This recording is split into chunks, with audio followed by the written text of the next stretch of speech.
Hello, my name is Jean-Anne Berry. I have the privilege of being a volunteer with Age NI in South Belfast. With Age NI, I'm a peer facilitator.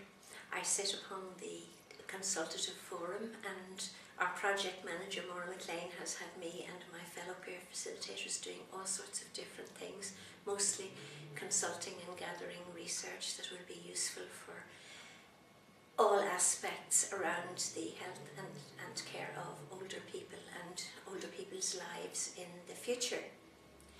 An issue that I've become aware of recently in Belfast, which I feel is becoming a very serious one and is a controversial one, which I dearly want our new government to address, is the business of the bus lanes, the management of traffic generally in Belfast, but the issue of the bus lanes, which has actually been impacting very badly on elderly people and vulnerable people who need help, are a bit slow getting into taxis, being dropped at certain venues, and who find that they cannot now be dropped, or as the taxi men would say, lifted and laid, where they used to be, without the taxi men incurring a fine for taking time, helping them out, helping them across the road to Marks and Spencer's and other destinations. I've looked into the trouble that a small local taxi firm has been having with this issue. This taxi firm is typical of many, I'm sure. It's a small community taxi firm who would say that 25% of their business is older people and vulnerable people, some of whom would be on Zimmer frames, crutches, what have you,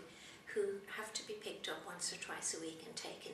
to a particular shop, to hospital appointments, who, if they travel at all or get a bus or a train, need to be picked up at the railway or the bus station. And there have been some fairly awful stories about people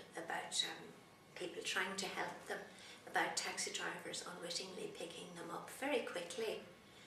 outside a railway station or a bus station, about a very old lady who no longer goes to Marks and Spencer's because she has found it far too much to be dropped some way away, and then if the taximan doesn't leave his car and spend a lot of time helping her across the road and up, she can't go. This has made a huge difference to her life. I myself experienced difficulties being picked up at a time when I was on crutches from a hospital, and my taxi driver friends have experienced a number of occasions when they've helped people. They've picked people up unwittingly, and they've got a demand for £45, which can become £90 quite quickly in the post the next day. This is being managed very, very badly. It's impacting some of the weakest and the most vulnerable people in our community. It's impacting older people who have a right to some consideration at this stage of their lives, and the problem is going to go on.